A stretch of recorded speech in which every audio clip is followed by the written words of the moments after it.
they have multiple people of different religious backgrounds help with the exorcism. And so you get everyone from several different religions. And they definitely, they do that, where they combine forces. They get everybody. They get the Christians, they get the Jews, they get the Muslims, they get the voodoo priests. Everyone's like, let's arm in arm, let's do it. Evil dies tonight. Evil dies tonight, chat. It's the religious Avengers. Yeah, it's straight up the religious Avengers. Hello, and thank you for checking out the video. I just want to let you know that I not only create content on my YouTube channel, Class in the Glass, but I'm also on Twitch, where I review movies, cartoons, and TV shows live, while also playing single-player games and multiplayer games. I also have a Patreon, where subscribers have access to hundreds of video and audio commentaries for films and cartoons, as well as podcasts and videocasts. In the meantime, thank you again for watching. Enjoy the video.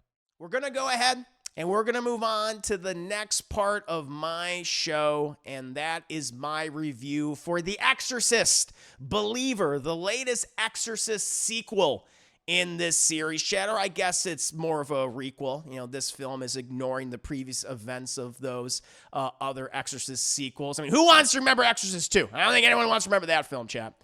And it's doing its own thing. It's, you know, much in the vein of like other, you know, recent requels where it's not focusing on the events of those other films. It just has a direct connection to the original movie, the original source material.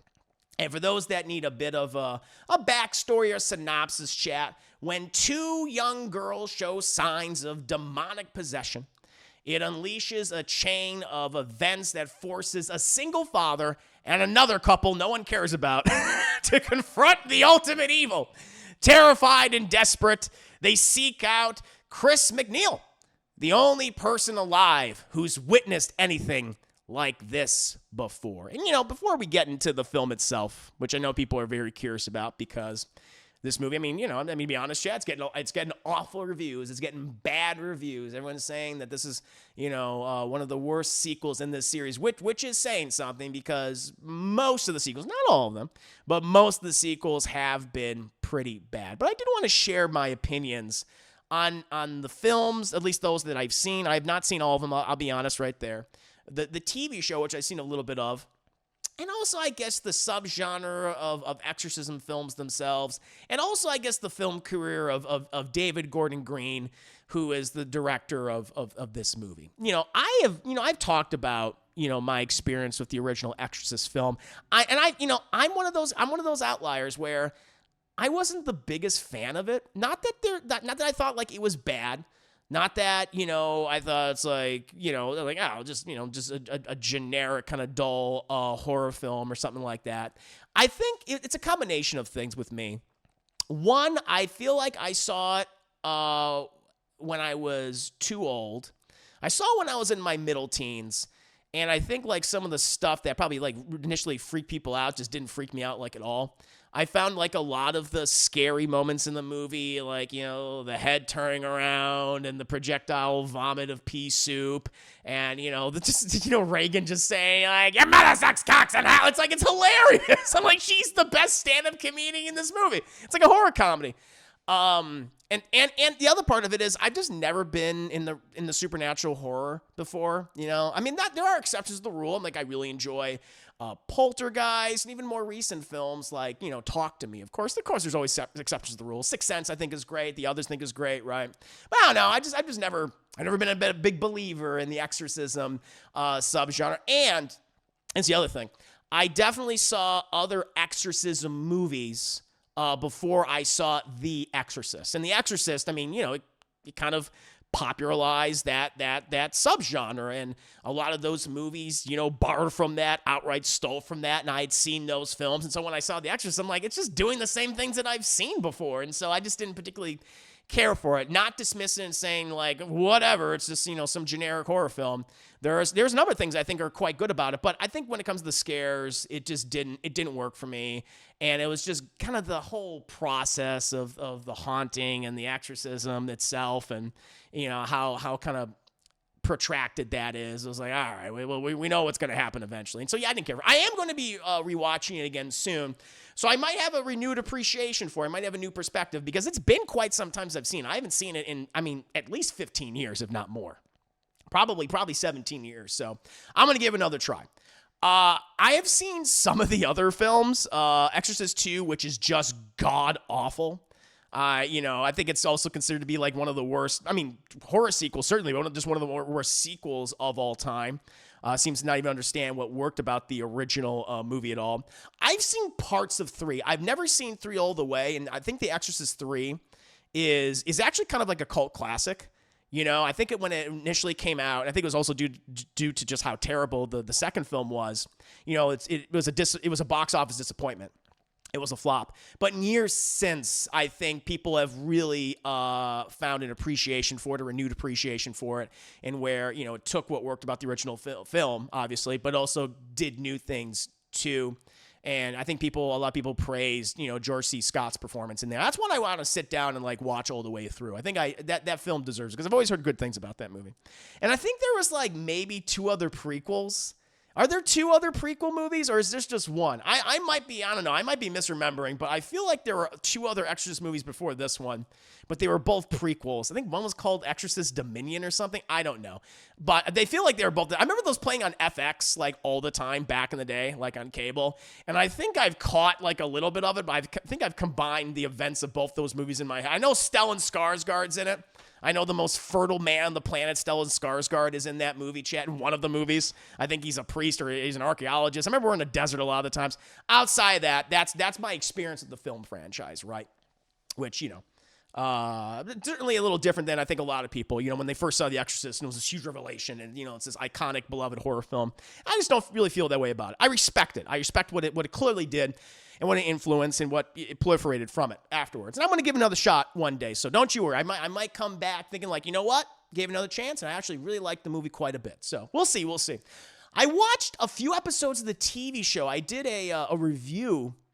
I did a scene by scene breakdown for the show, which is also, it's kind of a requel as well, where it does take place after the events of the first film and where we follow a now adult Reagan and her family, and they're being plagued by a demon again.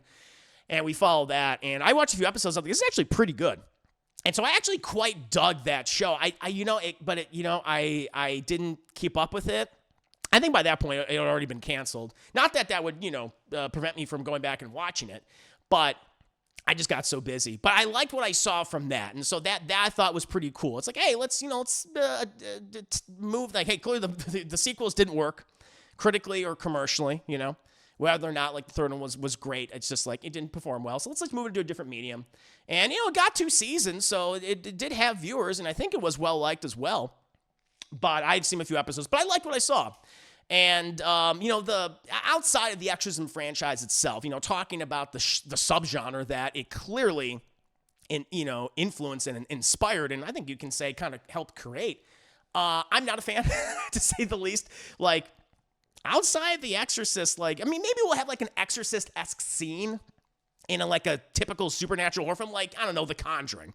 One of the Conjurings will have an Exorcist scene in there. The first one or the second one or the third one. See, that's the problem. See, that's what it comes down to at the end of the day. The reason why I'm not a particular fan of this subgenre or just a lot of supernatural ghost movies is because they do the same shit always.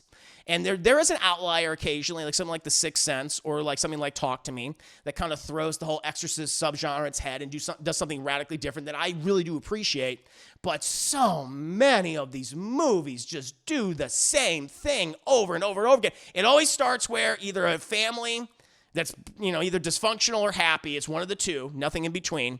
They either move into a new house or, I don't know, they had a guest that brings the entity with them or something.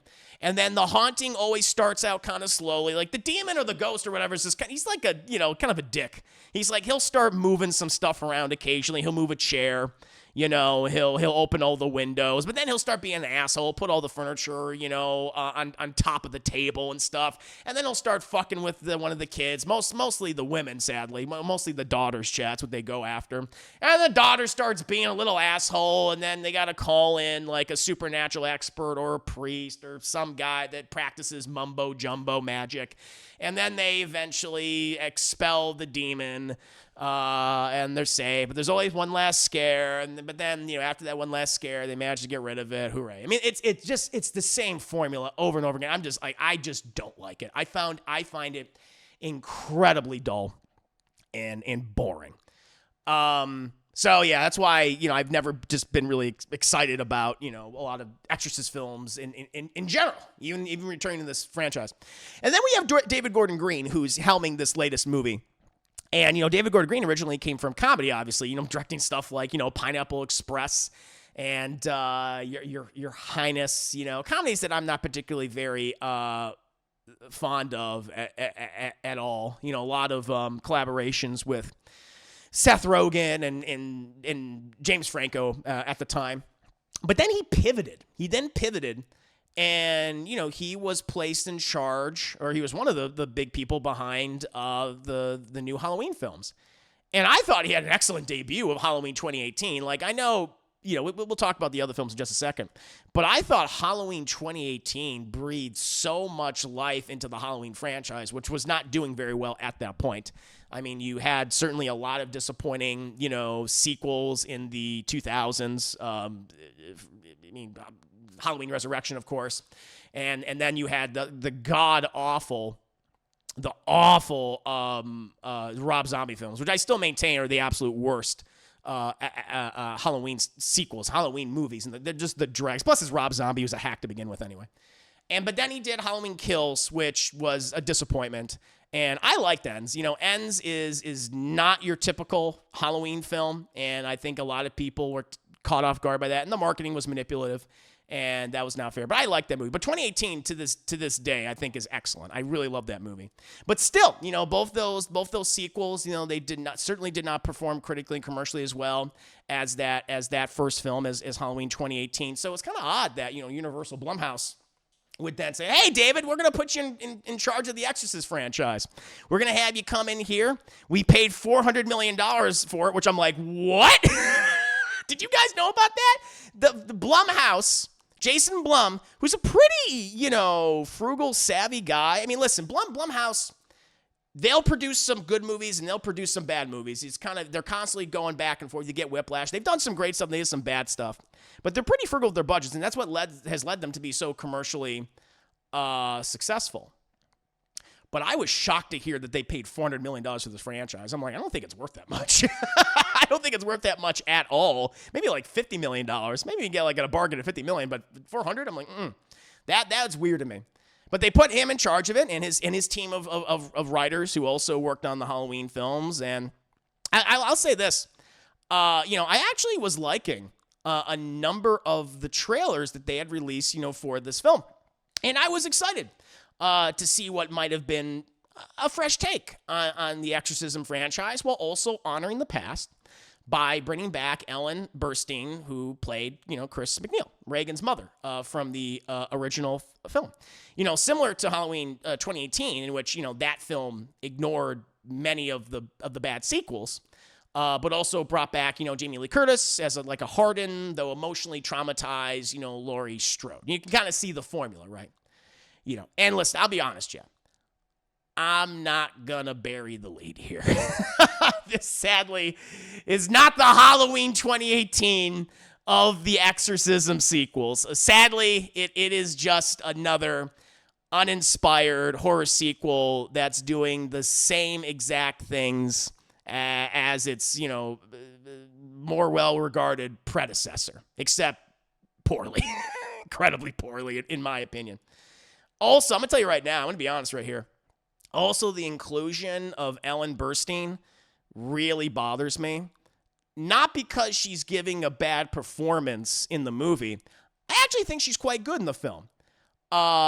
And she adds a little bit of gravitas, bring back a legacy character that, she got an Oscar nomination for that role, Chad. I think she's one of the best aspects of that movie, even though I'm not the biggest fan of the original Exorcist. I think she's one of the absolute best things about that film. And so she adds this gravitas to the production, but she is barely in this film. What we saw in the trailer, along with a handful of other scenes, in the movie, which is not much, is pretty much what we get with her. And I think that is incredibly manipulative and just banking on whatever nostalgia people still have for the first movie. Apparently, she not only was paid very highly, was very highly paid to return to this role, but she also demanded, this is kind of cool actually, that an acting scholarship and program be created for young student actors. And so I'll tell you this, hey, she definitely got a lot of the deal and will most likely benefit, a lot of young people. But as a viewer, her role is just not that important to the overall film. And all of her scenes could easily be removed, and it would not change anything in the movie. The plot of the movie, chat, I will say this. It does start out a little differently than the original Exorcist, where we basically focus on this single father who's raising his daughter, and she has a friend, and there's another couple no one cares about in the movie, and his daughter is, and Leslie Odom Jr. I should say again, Leslie Odom Jr. Plays the father, and his daughter misses her dead mom, and she and her friend go into the woods and basically perform a seance, hoping to talk to the mom, and that doesn't go very well. Because they have, they start performing satanic rituals and have weird medallions and start speaking mumbo jumbo. I'm thinking I don't think this is good. I don't think you should be doing this in the world of The Exorcist. It's going to come back to bite you. And indeed it does. They end up being lost in the woods for 3 days, and no one knows where they are. Eventually they're found. And weird, and then it just becomes everything you've seen in the past, chat. And then it's that first part's this is kind of interesting. It's a little different. I like that. But then after that, it's the exact same stuff that you've seen time and time again. It's and obviously in the lesser Exorcist sequels and the variety of other films that you've seen over the last 50 years now, because The Exorcist came in 1973, so 50 years. Again, Leslie Odom Jr. is the real character we follow in the movie. He's one of the fathers of the two girls that gets possessed. Guess which one? Guess which one it is, chat. And he's given the most material to work with. The rest of the cast don't really get any development or sense of history. Ann Dowd's in the movie. She plays a medical practitioner, a nurse, and she was I think a nun at one point or whatever. And she's quite good, though I don't think she gets enough to do in the film like everybody else, sadly. Also, only one of the two possessed girls get any real characterization and emotional scenes in the film, while the other is just kind of relegated, just being kind of gross and creepy, going blah. That's what they're doing most of the time. And again, it kind of undercuts the originality of having two people be possessed if you're only going to be focused on one anyway.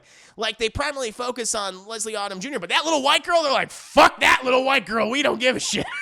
We don't care about her at all. We get the demon out of here. If we don't, what are we going to do? No one even knows what her parents' names are. It's fine. It's fine. It's too bad, though, because I was kind of oh, this is kind of cool. It's kind of a mystery, what actually happened in the woods. They don't know where these kids are. It was okay, this is original. This is different than all the other previous Exorcist films were doing, right? Including the original. I thought that was neat, but it just devolves into the stuff we've already seen. And then again, it's just the same scene over and over and over again. It's, turning heads. It's the projectile vomit. It's floating demon faces that are now jump scares going, bah! And doing all that. Demon voices. Your mother sucks cocks in hell. It's an excellent day for an exorcism. Yada, yada, yada. Also, there's just a lot of unnecessary exposition in the film.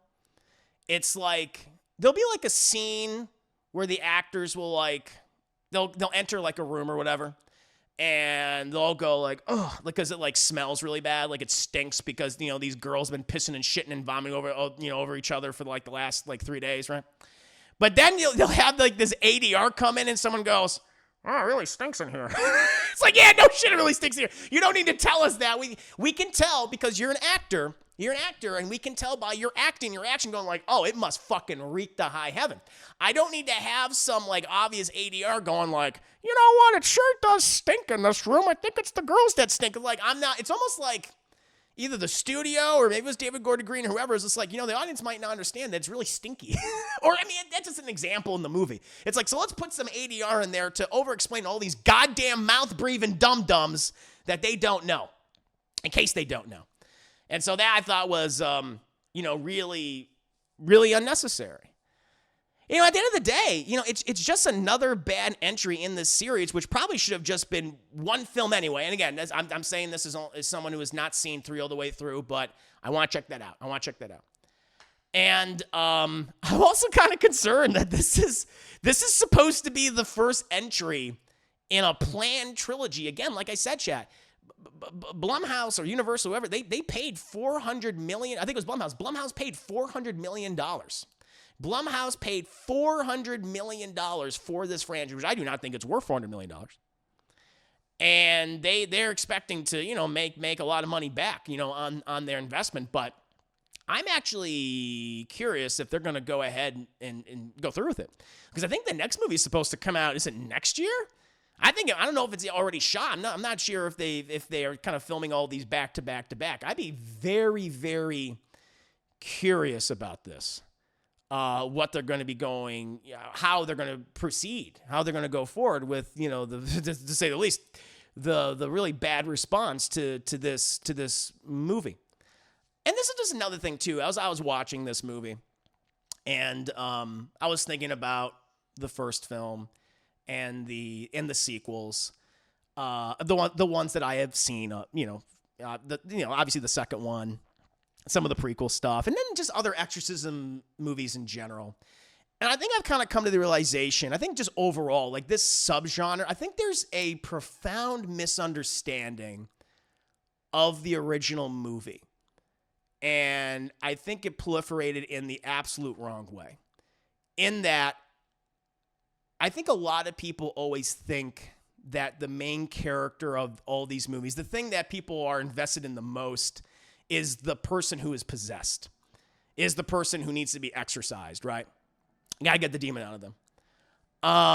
And I disagree with that, because when I think about The Exorcist, the original 1973 film, like I honestly, like Reagan as a character, she's a plot device.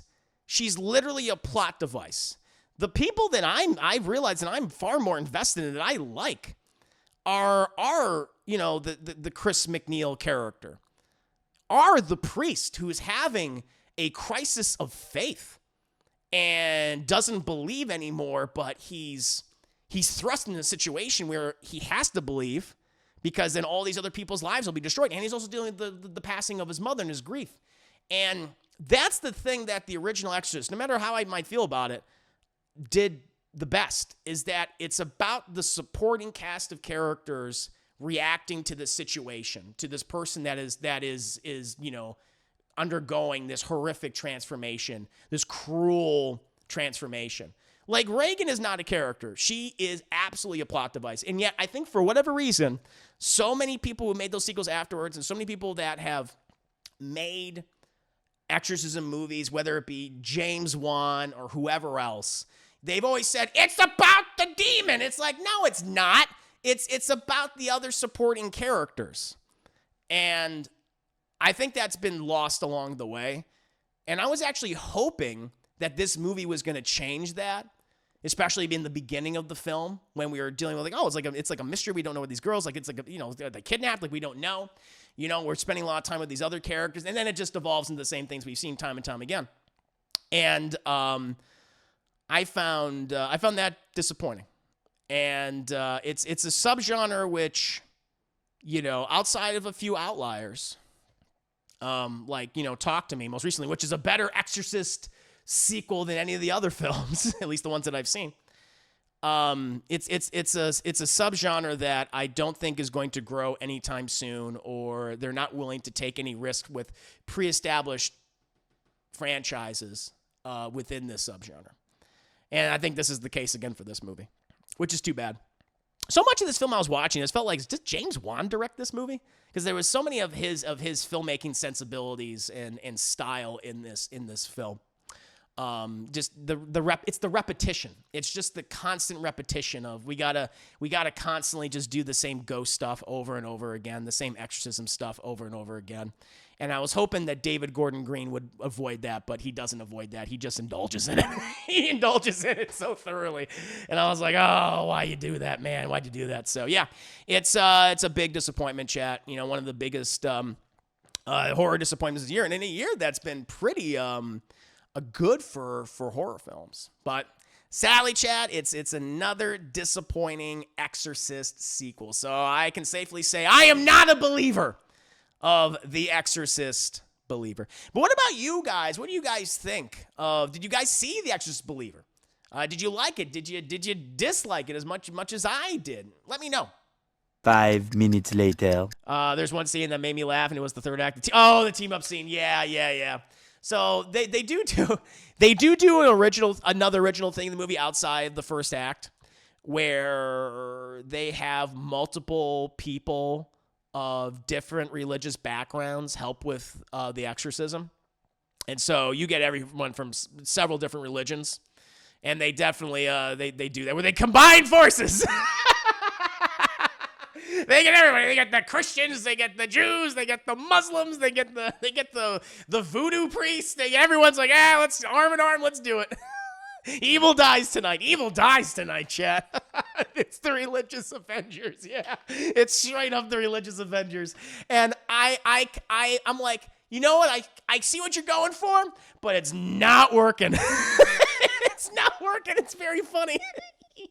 I hope everyone enjoyed the video, and I want to take the time to tell you about my Patreon, Class in the Glass, which offers hundreds of film commentaries and video reactions to numerous movies, TV shows, and cartoons. If you're a fan of shows like Batman the Animated Series and Avatar: The Last Airbender, or films like Aliens and Raiders of the Lost Ark, my Patreon is the platform for you. Currently, I'm doing a subathon to reach 75 subs on the platform. If we hit 75 subs, we'll be able to start voting on the next edited YouTube reaction, which will include actual clips and scenes from the movies and shows I comment over.